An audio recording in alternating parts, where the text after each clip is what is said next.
मंडितभूतले जलेत् सप्तशतीं चण्डीं कृत्वा तु कवचं पुरा यावद्भूमण्डलं धत्ते सशैलवनकाननं तावत् तिष्ठति मे दिव्यां सन्ततिः पुत्रपौत्रिकी देहान्ते प्रसादतः लभते परमं रूपं शिवेन सह मोदते इति देव्याः कवचं सम्पूर्णम्।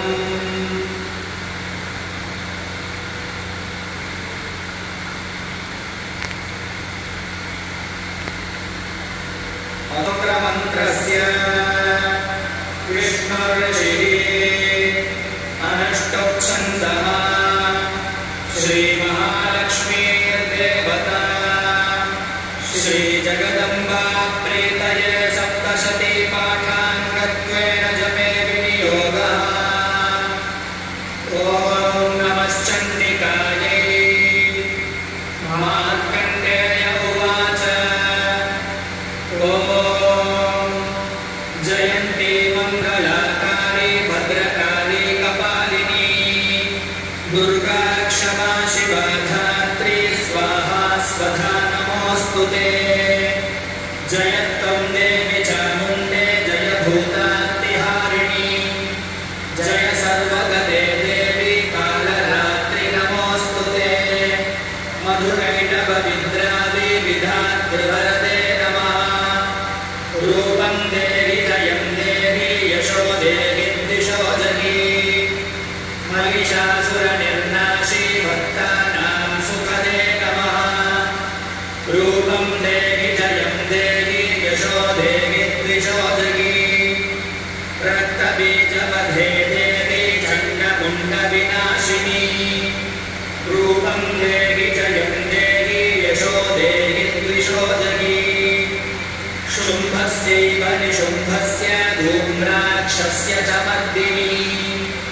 रूपं देहि जयं देहि यशो देहि दिशो जहि रूपं देहि जयं देहि यशो देहि दिशो जहि देहि जयं देहि यशो देहि दिशो जहि सुवर्भ्यो भक्तिपूर्वं त्वां चण्डिके व्याधिनाशिनी। रूपं देहि जयं देहि यशो देहि दिशो जहि चण्डिके सततं ये त्वाम् अर्चयन्तीह भक्तितः। रूपं देहि जयं देहि यशो देहि दिशो जहि देहि सौभाग्यमारोग्यं देहि मे परमं सुखम्। रूपं देहि जयं देहि यशो देहि दिशो जहि विधेहि द्विषतां नाशं विधेहि बलमुत्सकैः। रूपं देहि जयं देहि यशो देहि दिशो जहि विधेहि देहि कल्याणं विधेहि परमां श्रियम्।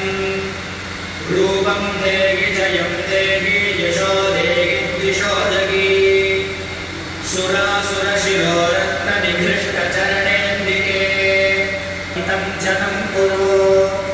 रूपं देहि जयं देहि यशो देहि दिशो जहि प्रचण्डदैत्यदत्तघ्ने चण्डिके प्रणताय मे।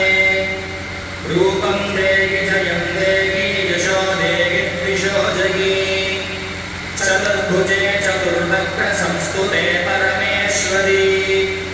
रूपं देहि जयं देहि यशो देहि दिशो जहि कृष्णेन संस्तुते देवी शश्वद्भक्त्या सदाम्बिके।